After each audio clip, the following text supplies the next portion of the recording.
अस्सलाम वालेकुम स्टूडेंट्स। आज की हमारी प्रॉब्लम है प्रॉब्लम नंबर 16.6 जो कि चैप्टर नंबर 16 से है। अच्छा, अगर किसी स्टूडेंट ने अभी तक जो है वो प्रॉब्लम नंबर 16.5 सॉल्व नहीं की है तो आई वुड सजेस्ट कि वो पहले 16.5 जो है वो अच्छी तरह से अंडरस्टैंड कर ले। उसके लिए फिर ये प्रॉब्लम जो है वो बहुत ज़्यादा सिंपल और बहुत ज़्यादा आसान हो जाएगी। एक्चुअली इस प्रॉब्लम में बहुत सारी चीज़ें जो उसने इकट्ठी जो है वो पूछी थी और जब हमने उसको सॉल्व कर लिया तो उससे जो है वो हमारे फर्दर न्यूमेरिकल्स के कॉन्सेप्ट जो है वो ऑलरेडी क्लियर हो चुके हैं। और सर्किट भी सेम वही है, आरएल सर्किट है उस प्रॉब्लम में भी और यहाँ पे भी हमारे पास कुछ इसी तरह का सर्किट है। सो आई वुड सजेस्ट कि आप पहले जो है वो प्रॉब्लम नंबर 16.5 जो है वो सॉल्व करें और देन जो है वो आप 16.6 सॉल्व करेंगे तो आपको जो है वो इसकी बेटर अंडरस्टैंडिंग जो है वो होगी। देखते हैं इसकी स्टेटमेंट क्या कह रहा है कि 10 मिली हेनरी। अब देखिए, अब उसने यहाँ पे कुछ नहीं कहा, उसने यहाँ पे कंडक्टर का वर्ड यूज़ नहीं किया, उसने यहाँ पे इंडक्टेंस का वर्ड यूज़ नहीं किया, लेकिन हमें जो है वो यूनिट से पता चल गया कि ये क्या है, इंडक्टेंस है। सो यहाँ पे हमने लिख ली वैल्यू 10 मिली हेनरी। अब मिली क्योंकि जो है वो हमारा 10⁻³ होता है तो हमने 1000 से डिवाइड कर लिया और इसको हमने हेनरी में कन्वर्ट कर लिया पहले ही। 10 मिली हेनरी और रेजिस्टेंस उस कॉइल की क्या है, कॉइल की साथ ही उसने बता दी 20 ओम। अब देखिए उसने रेजिस्टेंस का वर्ड भी यूज़ नहीं किया। So units are very important और रेजिस्टेंस की वैल्यू हम लिख चुके हैं 20 ohms. Coil is connected across 240 volt, यानी कि जो पोटेंशियल डिफरेंस है। अब यहाँ पे मैंने RMS का क्यों लिखा है इसकी वजह आपको अभी थोड़ी देर में जो वो क्लियर हो जाएगी। ये वोल्टेज की वैल्यू है जो कि 240 वोल्ट्स एंड 180/π हर्ट्ज सोर्स, यानी कि ये जो हमारा AC सोर्स जो हमने कनेक्ट किया है एक्चुअली इस कॉइल के साथ, या आप ये कह लें कि इस कॉइल को जो हम AC सप्लाई जो दे रहे हैं उसका जो पोटेंशियल डिफरेंस ये है, वो उसकी जो वोल्टेज ये है और उसकी जो है वो फ्रीक्वेंसी जो है वो ये है। How much power does it dissipate. Simple सी बात है, हमने पावर डिसिपेटेड जो है वो फाइंड करनी है, जिसको जो है वो हम किससे डिनोट करते हैं, P से। तो हम यहाँ पे लिख लेते हैं कि हमने यहाँ पे क्या फाइंड करनी है, बेसिकली हमने पावर डिसिपेशन जो है वो हमने इस प्रॉब्लम के अंदर जो है वो फाइंड करनी है। पावर डिसिपेशन को जो है वो हमने पावर डिसिपेशन का बहुत ही power in an AC circuit के नाम से ना बहुत ही एक छोटा सा शॉर्ट सा एक आर्टिकल है, तो पावर को हम डिनोट करते हैं P से और P जो है वो हमने जो है वो फाइंड करना है। ठीक है, अब बात यह है कि हमारे पास जो पावर का फार्मूला जो है वो उसमें उसने जब एक्सप्लेन किया है क्लियरली कि बेसिकली तो पावर का फार्मूला VI होता है, V × I होता है, लेकिन हम क्योंकि जो है वो यहाँ पे पहली बात तो ये है कि हम AC सोर्स अब हम यूज़ कर रहे हैं। सो हम यहाँ पे करंट की भी जो है वो क्या वैल्यू लेते हैं, RMS वैल्यू, और जो हमारा जो है वो वोल्टेज है उसकी भी हम क्या लेते हैं, RMS वैल्यू लेते हैं। और दूसरी बात यह है क्योंकि जब हमारे पास प्योर रेजिस्टिव सर्किट होता है ना, वहाँ पे तो हमारे वोल्टेज और करंट जो है वो इन फेज होते हैं, यानी कि जिस डायरेक्शन में वोल्टेज का वेक्टर हम ड्रॉ करते हैं उसी डायरेक्शन में जो है वो करंट का होता है। लेकिन जब हमारे पास कम्बिनेशन सर्किट आ जाते हैं, RC हो गया, RL हो, तो वहाँ पे ये इन फेज नहीं रहते हैं। तो ये फार्मूला थोड़ा सा मॉडिफाई हो जाता है और V की जगह पे क्या आ जाता है, VRMS के साथ क्या आ जाता है, cos ऑफ थीटा, यानी कि V का वो वाला कंपोनेंट जो कि किसके अलोंग होता है, I के अलोंग। तो ये इस चीज़ को जो यहाँ पे बड़े याद रखिए, क्योंकि चैप्टर नंबर 13 में जब हम प्रॉब्लम सॉल्व करते हैं पावर के लिए, वहाँ पे एक तो बात ये कि वहाँ पे हमारे पास डायरेक्ट सोर्स होता है, वहाँ पे हमारे पास AC सोर्स होता ही नहीं है, तो वहाँ पे V हो रहा है। और दूसरी बात ये कि वहाँ तक हमने इंडक्टर को भी स्टडी नहीं किया होता और हमारा जो सर्किट होता है वो प्योर रेजिस्टिव सर्किट होता है, यानी कि उसमें सिर्फ रेजिस्टेंस कनेक्टेड होती है। तो याद रखिएगा, अगर सिर्फ रेजिस्टेंस जो है वो लगी हो ना तो वहाँ पर हम VI यूज़ करते हैं, लेकिन जहाँ पे हमारे पास जब वो इंडक्टर भी आ जाए और इंडक्टेंस आ जाए या कैपेसिटर आ जाए तो वहाँ पे फिर हम फार्मूला जो है वो यूज़ करते हैं VI cos ऑफ थीटा।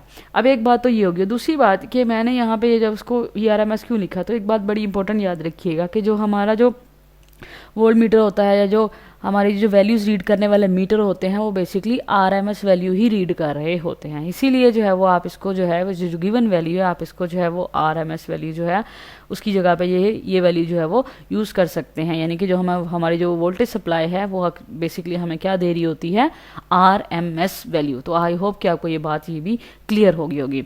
अब हम देखते हैं कि हमारे फार्मूले के अंदर कौन सी चीज़ें हमें गिवन है और कौन सी हमें जो है वो देखनी पड़ेंगी।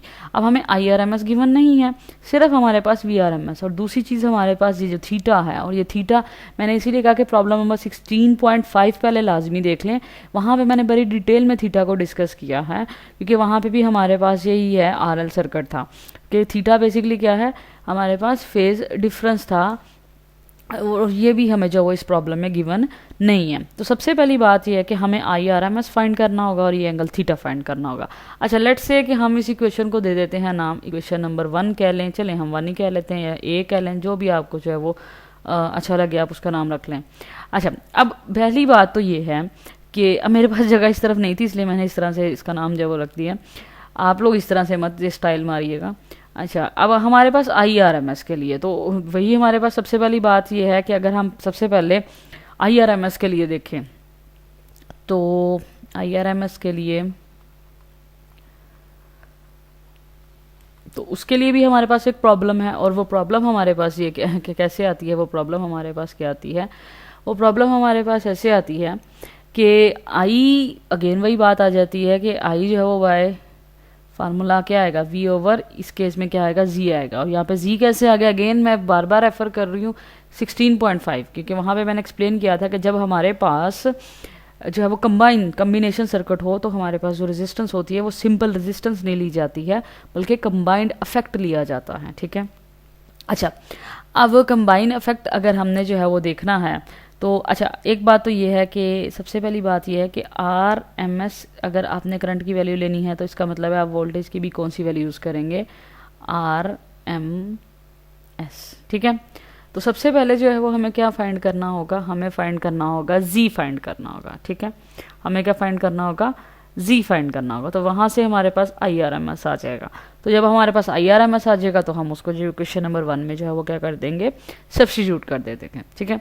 तो सबसे पहले फिर हम क्या देखते हैं, अगेन हमें यहाँ पे लिखना पड़ेगा टू फाइंड जी। सबसे पहले हम देखते हैं इम्पीडेंस या जी, और आर एल सर्किट के केस में हम पढ़ चुके हैं कि क्या होता है, omega L whole square plus R square. लेकिन स्टूडेंट्स अब यहाँ पे एक मसला आ गया है कि ओमेगा हमें गिवन नहीं है, हमें फ्रीक्वेंसी गिवन है, तो हमें फार्मूला भी थोड़ा सा चेंज करना पड़ेगा। अब हमें ओमेगा नहीं लिखना चाहिए, अब हमें लिखना चाहिए, हमें लिख लेना चाहिए 2 पाई एफ मल्टीप्लाई बाय एल, और इसका क्या आएगा स्क्वायर प्लस आर स्क्वायर, और फिर इस सारे का क्या आ जाएगा स्क्वायर रूट। ठीक है। अब यहाँ पे जब हम वैल्यू सब्स्टिट्यूट करेंगे तो हमारे पास वैल्यू सब्स्टिट्यूट करने से आ जाएगा 2 multiply by pi multiply by frequency की वैल्यू हमारे पास है 180 डिवाइडेड बाय पाई, और एल की वैल्यू मिली से जब हमने उसको हेनरी में कन्वर्ट किया था तो वहाँ पे हमारे पास क्या आ गया था, मल्टीप्लाई बाय 0.01। बड़े ध्यान से इसको देखिएगा कि इस सारे का पहले हमने क्या लेना है स्क्वायर। अच्छा, उसके बाद हम प्लस करेंगे तो आर का भी स्क्वायर, और आर की वैल्यू हमें क्या गिवन है 20, तो 20 का जब हम स्क्वायर करेंगे तो ये स्क्वायर लिख देते हैं पहले, और इसके बाद इस सारे का क्या आ जाएगा स्क्वायर रूट। ठीक है। अच्छा, अब अगेन पाई पाई से क्या हो जाएगा, कैंसिल हो जाएगा। जब आप लोग मल्टीप्लाई करेंगे 2 को और फिर उसको मल्टीप्लाई करेंगे 180 से, और 2 मल्टीप्लाई बाय 180 मल्टीप्लाई बाय 0.01, तो आपके पास जो फाइनली आएगा वो आएगा 3.6 स्क्वायर प्लस 20 स्क्वायर, और इसका क्या आ जाएगा स्क्वायर रूट। जब आप 3.6 का स्क्वायर करेंगे तो आपके पास आएगा 12.96, और 12.96 के अंदर आप ऐड कर लेंगे, हमारे पास क्या आता है जी 12.96 प्लस 20 स्क्वायर क्या आ जाएगा 400 प्लस 400। अच्छा, जब आप इसको प्लस कर लेंगे 400 के अंदर आप ऐड करेंगे 12, तो वो आ जाएगा 12.96, और जब आप इसका स्क्वायर रूट ले लेंगे तो हमारे पास इम्पीडेंस आ जाएगी, सिंपली इम्पीडेंस हमारे पास आएगी 20.32, और क्योंकि इम्पीडेंस क्या है कंबाइंड रेजिस्टेंस, तो इसके साथ यूनिट क्या आ जाएगा ओम्स का। अब हमने जी की वैल्यू फाइंड कर ली है, वी आर एम एस हमें ऑलरेडी गिवन है, एक चीज़ तो हमारे ओके हो गया, हमें यानी कि हम आई जो है वो फाइंड कर सकते हैं, यानी कि आप चाहे तो पहले आई लैदा से जो है वो सेपरेटली निकाल लें, अप टू यू। आप आई की वैल्यू जो है वो सेपरेटली पहले निकाल लें, यानी कि जो हमारे पास ये इक्वेशन आई है आप इसके अंदर वैल्यू पुट करके डिवाइड करवा लें, या अगर आपने इकट्ठा ही इसको जो है वो सॉल्व करना है तो अप टू यू। तो मैं इसको जो है वो हम इसको ऐसे ही लेके चलते हैं। ठीक है। अच्छा, अब हमने जो है वो जी फाइंड कर लिया, उससे हमारे पास क्या आ जाएगा, ये आ जाएगा। अब हम चलते हैं थीटा की तरफ। थीटा देखते हैं कि थीटा कैसे हमारे पास आता है। थीटा के लिए हमारे पास जो है वो फार्मूला होता है टेन इनवर्स, और ये भी हमने प्रॉब्लम नंबर 16.5 में बड़ी डिटेल में देखा है कि टेन इनवर्स। और अब क्योंकि हम यहाँ पे ओमेगा नहीं फ्रीक्वेंसी वाला यूज़ करें तो ओमेगा की जगह क्या आ जाएगा 2πf मल्टीप्लाई बाय एल, और ये डिवाइड किससे होगा हमारे पास, ये होगा डिवाइड आर से, और इसका फिर हम लेंगे टेन इनवर्स। तो हम इसके अंदर सबसे पहले जो है वो वैल्यू सब्सटीट्यूट कर लेते हैं। टेन इनवर्स, अब जो है हम थीटा फाइंड कर रहे हैं, tan inverse 2 multiply by pi, multiply by frequency की वैल्यू है 180 डिवाइडेड बाय पाई, और एल की वैल्यू हमारे पास क्या है 0.01, और ये सारा फैक्टर डिवाइड होगा रेजिस्टेंस से, और रेजिस्टेंस की वैल्यू क्या है हमारी 20। अगेन जब आप जो है यहाँ पे पहले सबसे पहले तो पाई जो है वो पाई से क्या हो जाएगा, कैंसिल हो जाएगा। 2 को मल्टीप्लाई करेंगे आप 180 से, एंड देन मल्टीप्लाई करेंगे 0.01 से। 2 multiply by 180 and multiply by 0.01, तो आपके पास आएगा 3.6, और जब आप 3.6 को डिवाइड करवा देंगे 20 से तो आपके पास आ जाएगा 0.18। तो हमारे पास टेंजेंट इनवर्स का आर्गूमेंट जो है वो क्या आ जाएगा 0.18। अगेन शिफ्ट प्रेस करके टेंजेंट एंड देन जो है वो 0.18, तो हमारे पास जो थीटा जिसको हम फेज डिफरेंस कहते हैं वो आ जाएगा 10.2 डिग्रीज। तो ये हमारे पास आ गया थीटा की वैल्यू। अब हम देखते हैं हमने फार्मूला क्या लिखा था बच्चों। हमने फार्मूला जो है वो लिखा था, हमारे पास जो फार्मूला था पावर का वो था V I cos of theta, या आप कह लेंगे V R M S, and then उसके साथ क्या था कोज ऑफ थीटा था। तो अब हम चलते हैं, हमारे पास पावर का जो फार्मूला आया है वो उसके अंदर अब हमने सिंपली क्या पुट करनी है, वैल्यूज पुट करनी है, ठीक है। I R M S V R M S multiply by cos of theta. अच्छा, अब आई आर एम एस हमारे पास क्या होता है, चलें जी, वी आर एम एस हमारे पास क्या है 240, और इसकी जगह भी अभी हम लिख सकते हैं ना, आई आर एम एस क्या था V R M S divided by G, ठीक है। यही वो बात थी जो मैंने प्रीवियसली जो है वो अगर आप देखें तो मैंने कहा था कि आप चाहें तो आप ये भी कर सकते हैं कि आप पहले जी की वैल्यू पुट करके यहाँ से वी आर एम एस की वैल्यू से जी को डिवाइड करवा के आप अपने पास आंसर लिख के साइड पे रख सकते हैं, ठीक है। नहीं तो दूसरी बात ये कि अब यहाँ पे आई आर एम एस की जगह पुट कर दें वी आर एम एस, और उसको अगेन हमने किससे मल्टीप्लाई करना है वी आर एम एस से, और साथ में हमारे पास क्या आ जाएगा कोज ऑफ थीटा। अब हमने सिंपली इसमें क्या पुट करनी है, वैल्यूज पुट करनी है। अच्छा, यहाँ पे फार्मूला की हेडिंग दोबारा देनी चाहिए, देख लिया, डायरेक्ट जो है वो वैल्यूज भी पुट कर सकते हैं। अच्छा, वी आर एम एस हमारे पास क्या है 240, और जी की वैल्यू हमारे पास क्या आई थी, जी की वैल्यू हमारे पास आई थी 20.32। अच्छा, और वी आर एम एस की वैल्यू अगेन हमारे पास क्या है 240, और कोज ऑफ हमारे पास हमने कोज किसका लेना है 10.2 का, और ये डिग्री का निशान, ठीक है।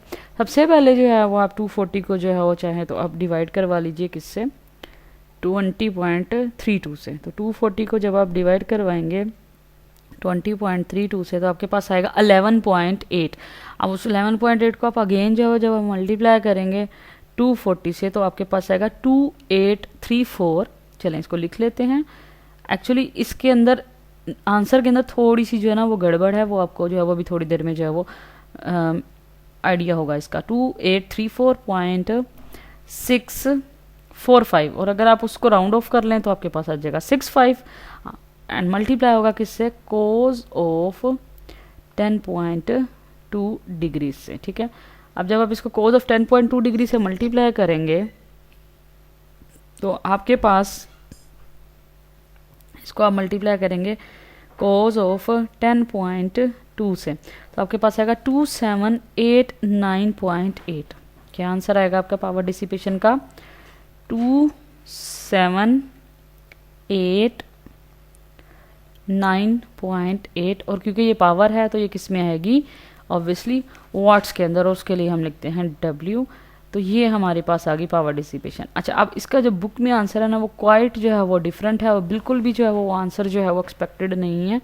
आप जो है वो देख सकते हैं कि यहाँ पे जो आंसर गिवन है वो क्या है 2778। अच्छा, अब आपका ये जो 2 डिजिट्स तक आंसर है ना, वो 28 के साथ ही आएगा। अगर आप केयरफुल कैलकुलेशन के साथ चलेंगे ना, तो आपका आंसर क्या आना चाहिए, 278। आगे जो है वो थोड़ा सा 2787 हो सकता है या समथिंग हो सकता है, वो डिपेंड करता है कि आपने यहाँ पे ये जो 0.8 का जब आप टेंजेंट इन्वर्स लेते हैं तो आपने कितने डेसिमल्स तक लिया, उसके बाद आपका कैलकुलेटर राउंड ऑफ तो नहीं कर देता, क्योंकि कोस का भी जब हम एंगल लेते हैं तो वहाँ पे आपने कितने डेसिमल प्लेसेस लिए या यहाँ पे कितने डेसिमल प्लेसेस लिए, लेकिन यहाँ पे 278 यानी फर्स्ट 3 डिजिट्स जो है वो 278 ही आएंगे। यहाँ पे 8 भी आ सकता है, 7 भी आ सकता है, तो इससे जो है वो आप लोगों ने परेशान नहीं होना। आई होप कि आपको ये प्रॉब्लम जो वो अच्छी तरह से क्लियर होगी। अल्लाह हाफिज़।